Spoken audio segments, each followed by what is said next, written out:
The force of righteousness. The force of righteousness.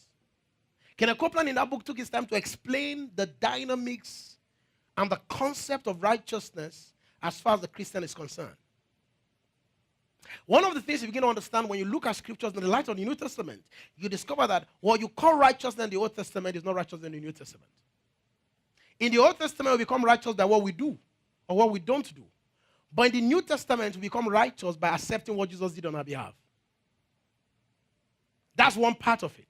The second part is that after receiving that righteousness within yourself, you will now start allowing that righteousness to regulate everything that you do. The way you think, the way you plan, the things you say, the way you behave, even up to the way you dress.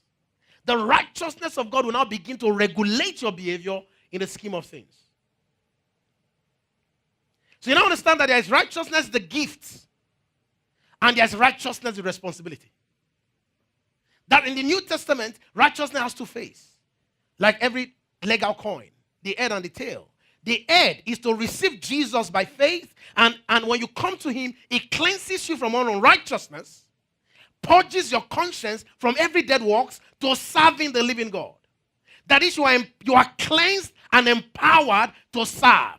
You are cleansed and empowered until your thought becomes that of God, and when the thought of God enters into your spirit, it starts regulating the things you do. That is the New Testament. That everyone that comes into this kingdom must embrace the concept of righteousness and allow the concept of righteousness as it is taught in the New Testament to find expression in all that they do. We are not righteous by works, but by grace. We become righteous by grace. Abraham was the one that established this concept of righteousness. He said Abraham believed God, and it was imputed to him for righteousness.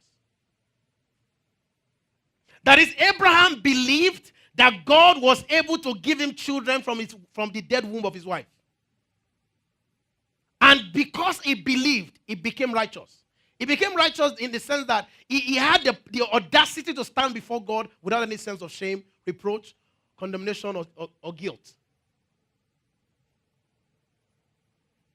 So everyone that believes that Jesus died on the cross and that Jesus, by his death, saved them, they become righteous.